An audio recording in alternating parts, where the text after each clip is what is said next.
Gold, trusted gold buyers. మీరు తాకట్టు పెట్టిన బంగారాన్ని విడిపించి ఈ రోజు ఉన్న మార్కెట్ ధరకు కొనబడను.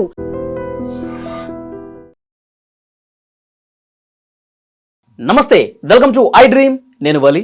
ప్రస్తుతం స్టూడియోలో ఉన్నారు జియో పొలిటికల్ అనలిస్ట్ మెటాస్టార్ డాక్టర్ రమేష్ కనిగంటి గారు. మాట్లాడదాం. నమస్తే సార్. రమేష్ కనిగంటి గారు, 2 వారాల పాటు యుద్ధానికి విరామం ప్రకటించిన ఎక్కడా కూడా పూర్తి స్థాయిలో యుద్ధం ఆగిన సిచ్యువేషన్ కనిపించట్లా.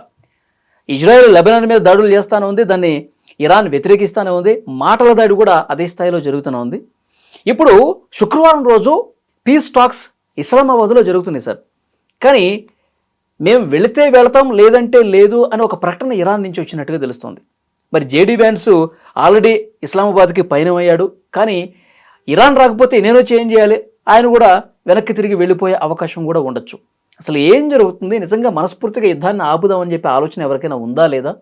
ఎలా చూస్తారు? ఐ డ్రీమ్ ద్వారా తెలుగు ప్రజలందరికీ అమెరికా, ఇజ్రాయెల్ ప్లస్ ఇరాన్ జరుగుతున్న యుద్ధానికి సంబంధించిన చర్చ, దాని యొక్క పరిణామాలు భారతదేశం మీద అంతర్గతంగా కానీ లేకపోతే ప్రపంచవ్యాప్తంగా కానీ ఆర్థికపరమైన, రాజకీయపరమైన, సామాజికపరమైన, శాస్త్ర సాంకేతికపరమైన కాన్సిక్వెన్సెస్ అంటే పరిణామాలు, యుద్ధ పరిణామాలు ఏంటి అనే విశ్లేషణ నా తమ్ముడు వలీతో నేను ఐ డ్రీమ్లో చేస్తున్నాను.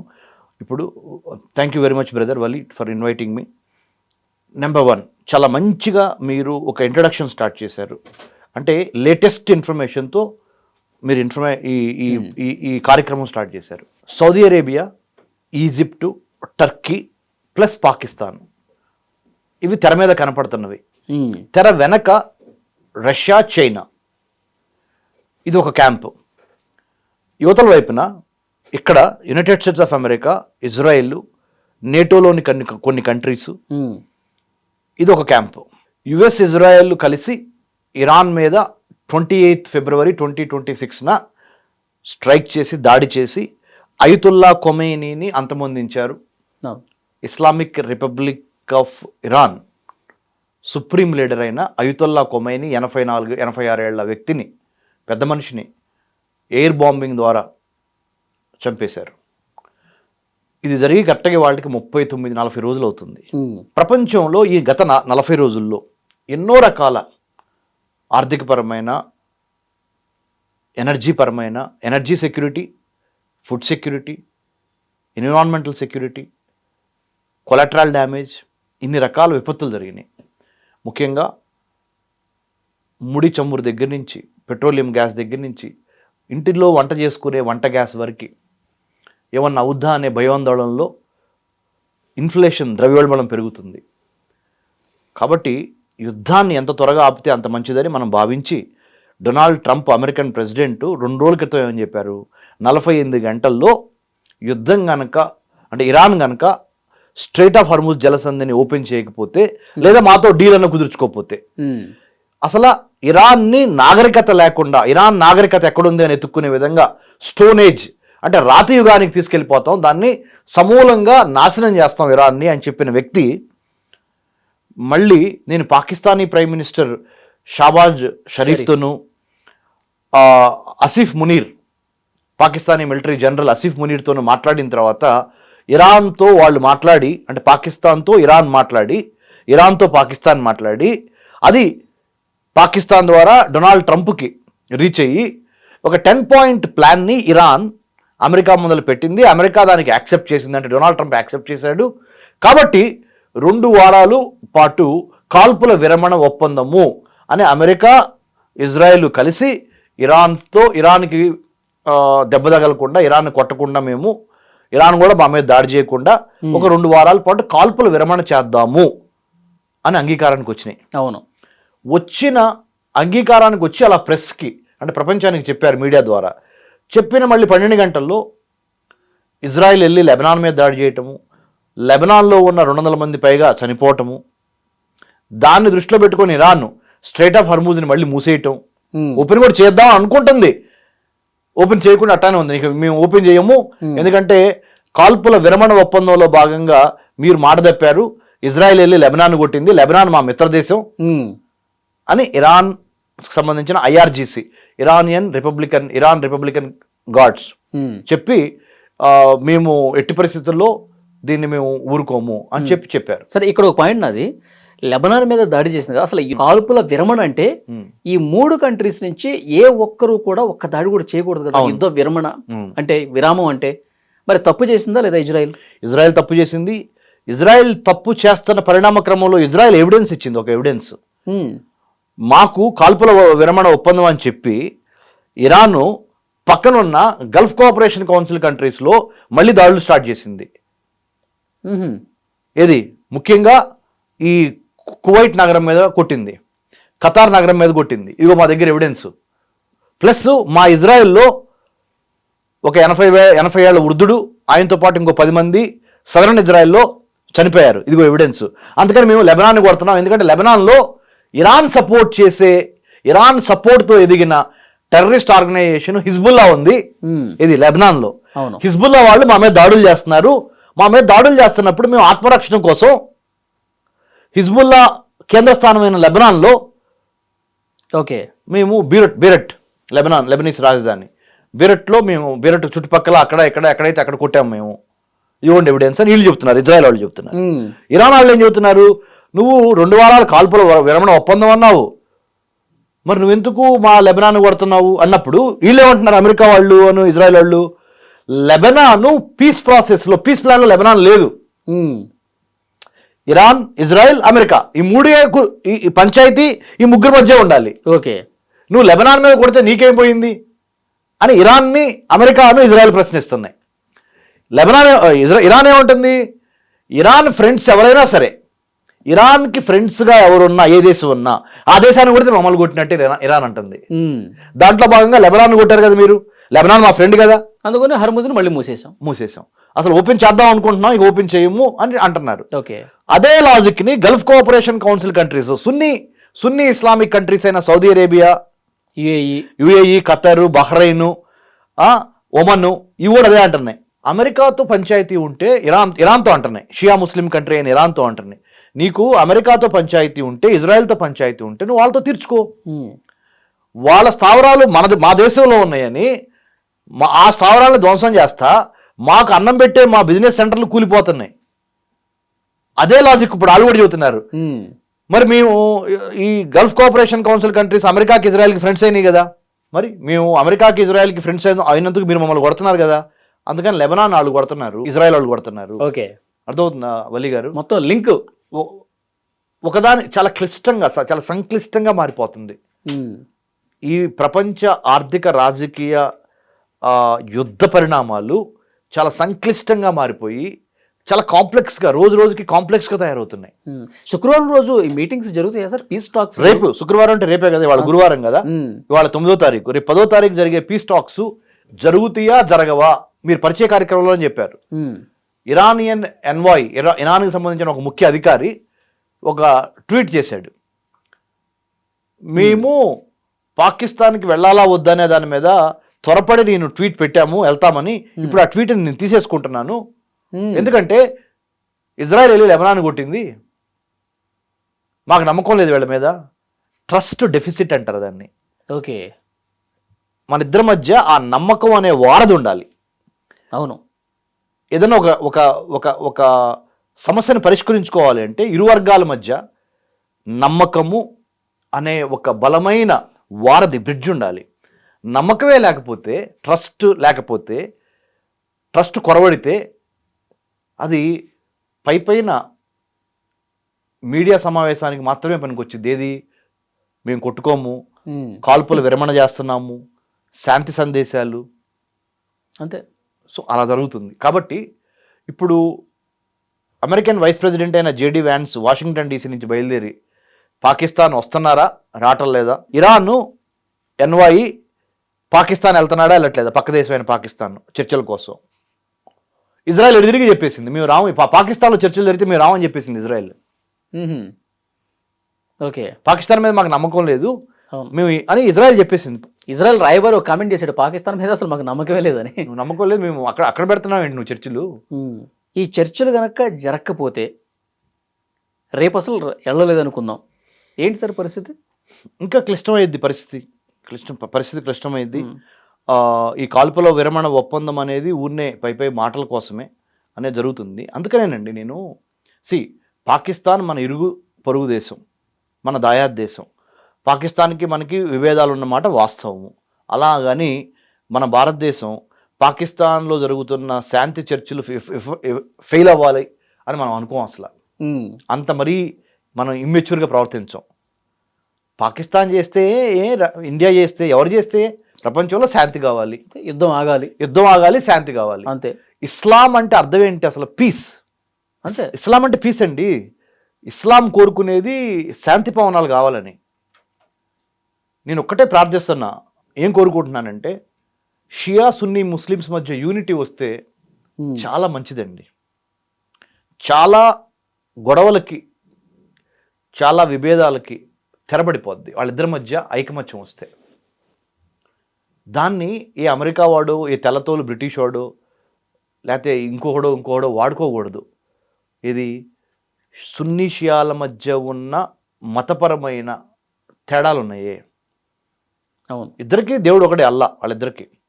కానీ the way that they pray to Allah is different, or the mind set that they have towards Allah is different.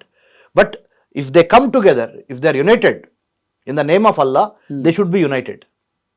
Brothers లాగా కలిసిపోతే ఇంకా బలోపేతం అవుతారు.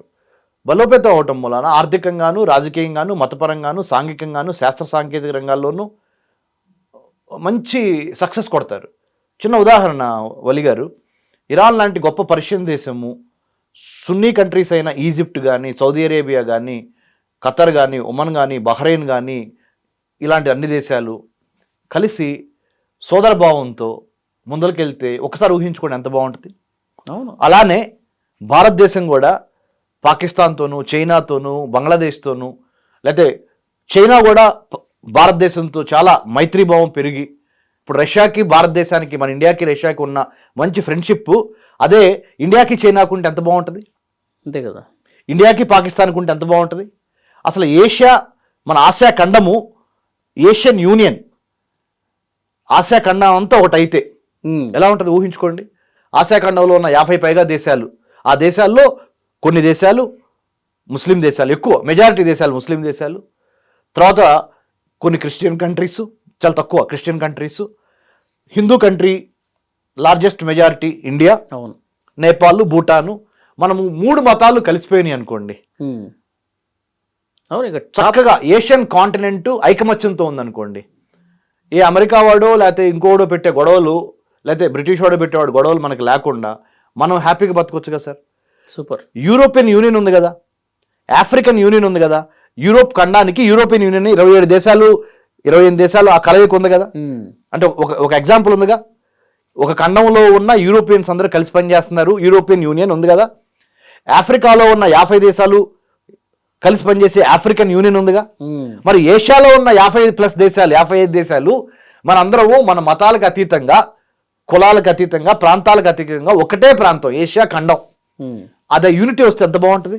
Asian union. సో అలా రావటానికి మనందరం ప్రయత్నం చేస్తే హిందూ, ముస్లిం, క్రిస్టియన్, జుడాయిజం, జూయిష్ అందరం ఒక దేవుడి పేర్లు డిఫరెంట్ పెట్టుకున్నాం, దేవుడు ఒకటే కదండి. రాముడు, అల్లా, జీసస్ క్రైస్ట్, అందరం కలిసి ఏది కోసినా వచ్చేది రక్తమేగా. ఎరుపుగానే ఉంటుంది రక్తం, తెల్లగా ఒకటి, పచ్చగా ఒకటి, గ్రీన్గా ఒకటి రక్తం ఉండదు కదా సార్. సో మనిషి ప్రాణం పోతే ప్రాణం రాదు కాబట్టి త్వరగా యుద్ధం ఆగాలి. మానవ రక్షణ, human security, centre for human security studies 14 ఏళ్ల నుంచి నేను దీన్ని రన్ చేస్తున్నా. మానవ రక్షణకు అవసరమైన విద్య, వైద్యం, ఆరోగ్యం, పర్యావరణం, అంతర్గత భద్రత, మహిళా శిశు సంక్షేమ భద్రత, సీనియర్ సిటిజన్స్ వెల్ఫేరు, ఇది హ్యూమన్ సెక్యూరిటీ. దీనికోసం మనందరం కలిసి కృషి చేస్తే మనమంతా వసుదైక కుటుంబకం, ప్రపంచం అంతా ఒక గ్లోబల్ విలేజ్గా ఏర్పడితే ఈ మతాలు, కులాలు, ప్రాంతాలు, ఈ చిచ్చులు లేకుండా ఒక్కసారి ఊహించుకోండి సార్ వలి గారు, ఎంత బాగుంటుంది.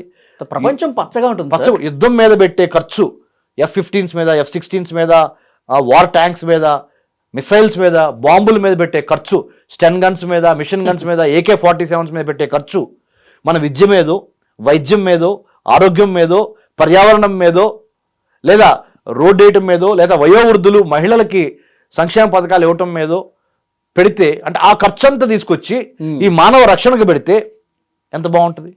అసలు అసలు స్లమ్ అనేది ఎక్కడ ఉంటుంది? అసలు మోస్ట్ ఆఫ్ ది కాన్ఫ్లిక్ట్స్, పోరాటాలు ఎందుకు వస్తాయి?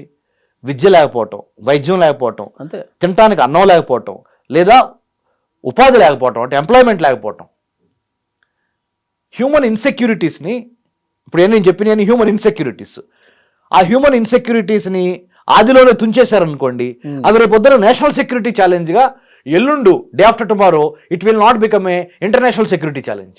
రేపటి జాతీయ భద్రతా సవాళ్ళకి మూలం ఎక్కడ? మానవ భద్రతలో ఉంది. మానవ భద్రత ఇవ్వలేకపోవటంలో. Food insecurity, water insecurity, health insecurity, education insecurity, employment insecurity, environmental insecurity మనం అడ్రస్ చేయగలిగితే, తగ్గించగలిగితే ఆటోమేటిక్గా national security, international security number 1గా తయారవుద్ది. ప్రతి యుద్ధం, ప్రతి క్రైసిస్ మనకి కొన్ని పాఠాలు నేర్పిద్ది వల్లి గారు. ఆ పాఠాలు నేర్చుకోవటానికి కావాల్సిన విజ్ఞత, విచక్షణ, క్రమశిక్షణ, అన్నిటికి మించి కామన్ సెన్స్ మనకు ఉండాలి. యుద్ధంలో ముఖ్యంగా 21వ శతాబ్దంలో యుద్ధ రీతి, యుద్ధ నీతి రెండు మారిపోయినాయి. 21వ శతాబ్దంలో వల్లి గారు, మీ ద్వారా ఐ డ్రీమ్ చూస్తున్న మన తెలుగు ప్రజలకు చెప్తున్నాను, యుద్ధము సర్వనాశనానికి సంకేతము. ఫుడ్ సెక్యూరిటీ దెబ్బతింటది, వాటర్ సెక్యూరిటీ దెబ్బతింటది, కోస్టల్ సెక్యూరిటీ దెబ్బతింటది, seaport security, cyber security, health security, education security, ప్రతి 360 డిగ్రీల్లో ఎక్కడ చూసినా నాశనమే. ఎవరు బాగుపడతారు చెప్పనా? ఆయుధాలు తయారు చేసి ఆయుధాలు అమ్ముకునే దేశాలు, ఆయుధాలు తయారు చేసే ఆయుధాలు అమ్ముకునే కంపెనీలు, Lockheed Martin, RTX, Grumman, General Dynamics, వీళ్ళు బాగుపడతారు. రేథియాన్, ఇలాంటి కంపెనీలు కొన్ని వేల కోట్ల డాలర్లు ఆయుధాల సరఫరా చేస్తా, ఆయుధాలు ఉత్పత్తి చేస్తా. కొట్టుకునే వాళ్ళ చేతుల్లో శాంతి సంకేతం ఉండాలి, కానీ కొట్టుకునే వాళ్ళ దగ్గరికి వెళ్ళి చెరోక ఆయుధం అమ్మారనుకోండి మీరు. ఇప్పుడు మన ఇద్దరం ఏదన్నా ఒక విషయం మీద కొట్టుకుంటున్నాం సార్, మన ఇద్దరి మధ్య ఏదో ఒక సంఘర్షణ, ఘర్షణ ఉంది, మన ఇద్దరి మధ్య కూర్చోబెట్టి మాట్లాడించాలా, లేకపోతే మీకు ఒక AK-47 నాకు ఒక AK-47 ఇవ్వాలా? యుద్ధం ఆగాలంటే చర్చలే కదా, మాట్లాడుకోవాలి. అలాంటి వాతావరణాన్ని క్రియేట్ చేయకుండా, వలి గారు మీరు AK-47 బాగుంది తీసుకోండి, తక్కువ రేటుకి ఇచ్చేస్తా.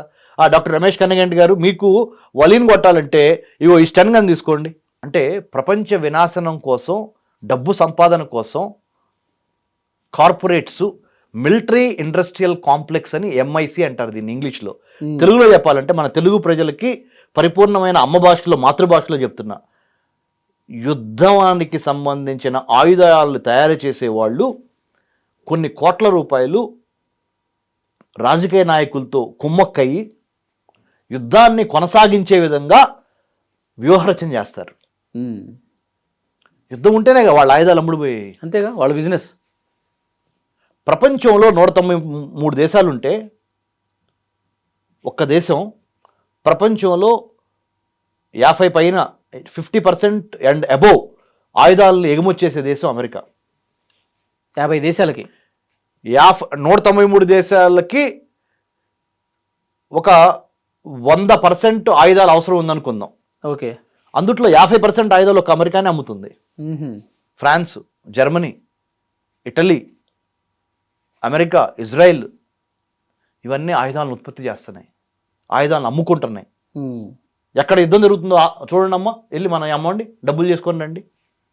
కార్పొరేట్ ఇంట్రెస్ట్లు పోనీయండి, మానవ రక్షణ లేదు, మానవ సంరక్షణ లేదు, ప్రాణాలు పోతున్నాయో పోనివ్వండి, కోయి బాతున్నాయి. సో ఐసే మాహौल में శాంతి కహా సే ఆయేగా? We have to change the mind set of the people. అరే ప్రాణం పోతే రాదురా, డబ్బు పోతే సంపాదించుకోవచ్చు అని చెప్పగలిగిన ఐక్యరాజ్య సమితి ఏం చేస్తుంది?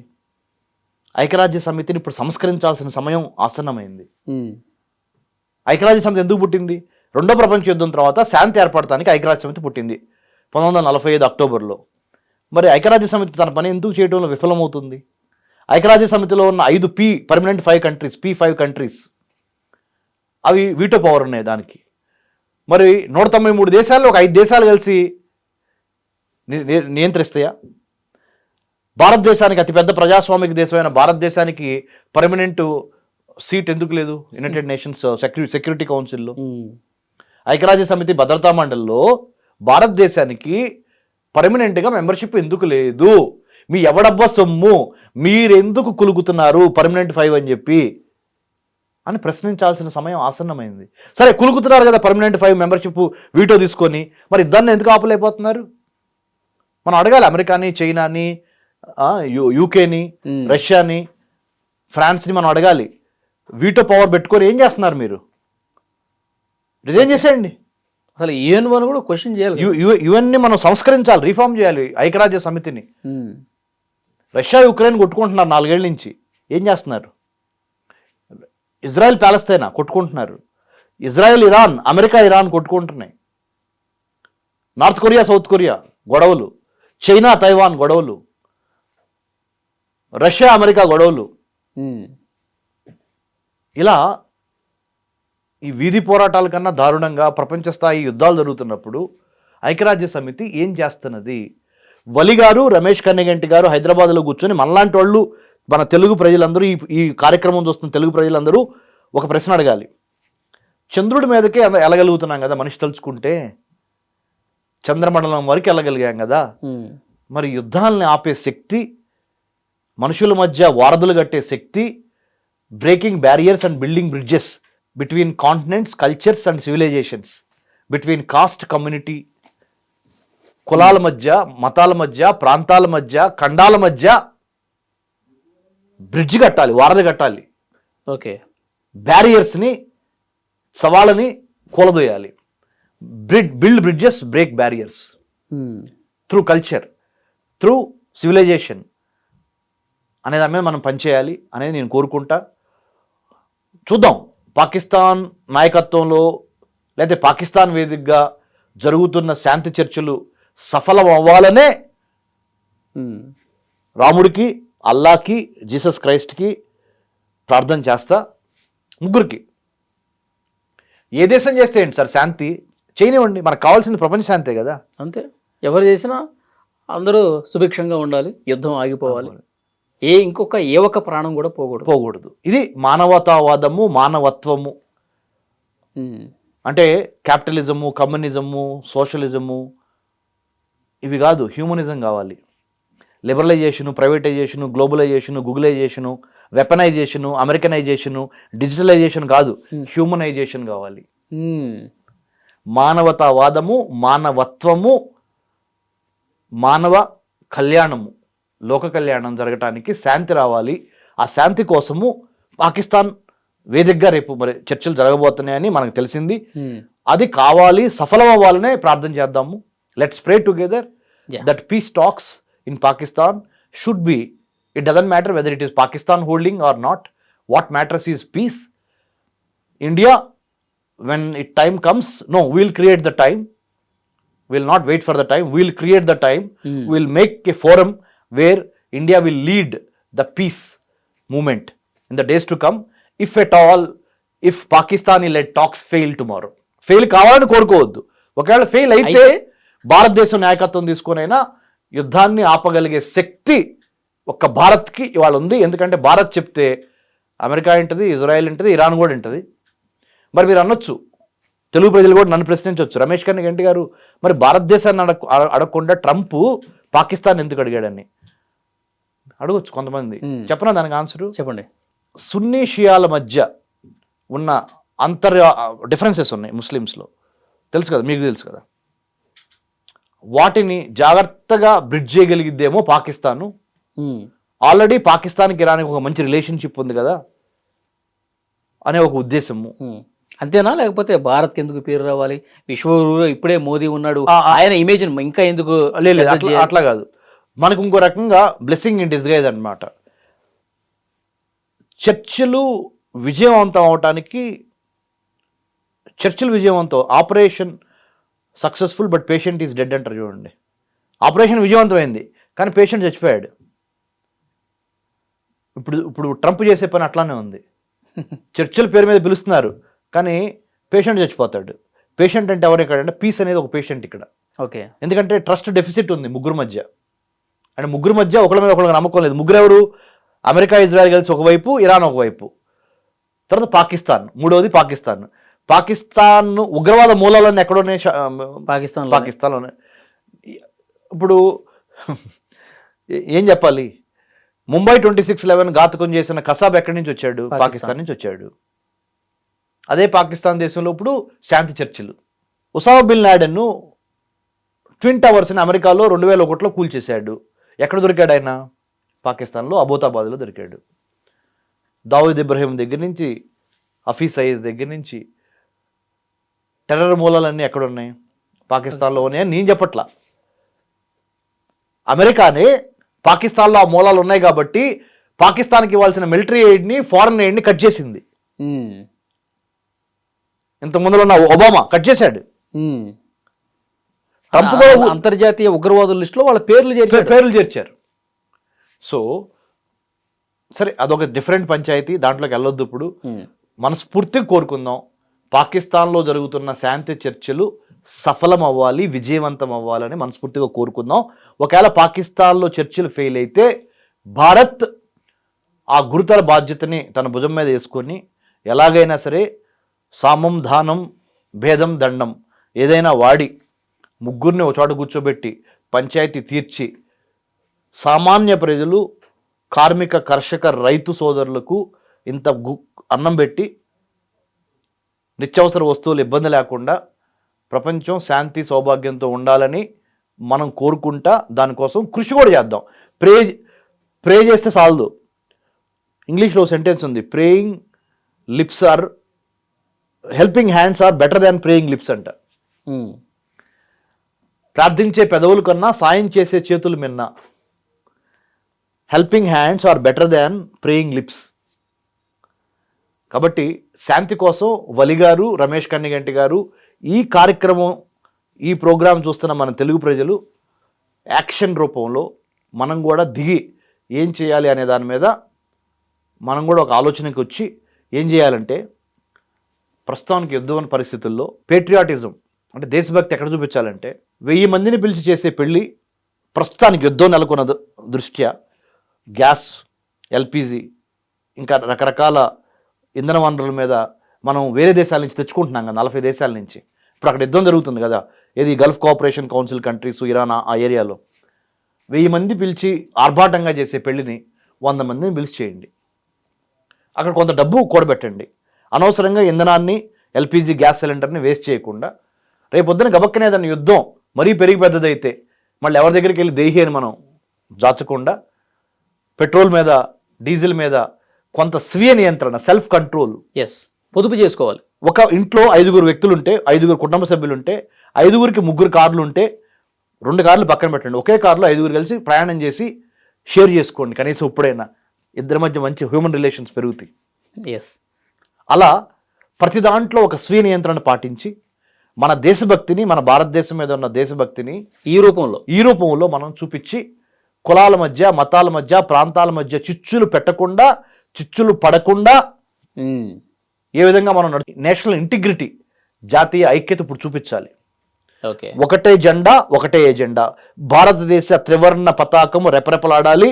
భారతదేశము భిన్న మతాల, భిన్న సంస్కృతుల, భిన్న భాషల, భిన్న ప్రాంతాల కలయిక, సెక్యులర్ ఫ్యాబ్రిక్, లౌకిక రాజ్యం.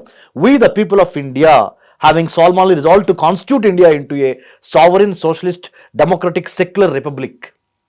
గణతంత్ర సర్వసత్తాక సార్వభౌమ భారత రాజ్యం చాలా కలిసి ఉన్నది అనే మెసేజ్ చాలా బలంగా ప్రపంచ దేశాలకు వెళ్ళాలి. కోవిడ్లో సక్సెస్ అయ్యాము మేనేజ్ చేయడంలో, ఈ యుద్ధాన్ని మేనేజ్ చేయడంలో కూడా మనం సక్సెస్ అవుతాము, అవ్వాలి అనే విధంగా వలి గారు, రమేష్ కన్నిగంటి గారు, ప్రోగ్రామ్ చూస్తున్న ప్రేక్షకులు, తెలుగు ప్రజలు, ప్రతి తెలుగువాడు, మహిళ కానీ పురుషులు కానీ, ఆ విధంగా మనము మన యాక్షన్ ద్వారా, action is louder speaks, action is more louder than what we speak. మాట్లాడే మాటల కన్నా చేతల ద్వారా మనము చూపించాలి దేశభక్తిని, కలిసి ఉండాలి, ఐకమత్యం. మీరు అంటున్నట్టు చాలా మంచి వర్డ్స్ చెప్పారు సార్. రేపు శుక్రవారం రోజు టాక్స్ జరగాలి, పీస్ టాక్స్ ఫలప్రదం కావాలి, శాంతి జరగాలని చెప్పి మనం కోరుకుందాం. తర్వాత పరిణామాలు ఎట్లా ఉంటాయి అన్నది కూడా చూద్దాం, దాని మీద మళ్ళీ మాట్లాడదాం సార్. వండర్ఫుల్ స్పీచ్ ఇచ్చారు. Thank you. జై హింద్ sir. And for more videos, Please subscribe to iDream. Please subscribe to iDream. Please subscribe iDream. And please subscribe to iDream. For more videos, subscribe to iDream. please like, share and subscribe to the channel. Congratulations, iDream. Subscribe to iDream. Subscribe to iDream. So subscribe to iDream Media.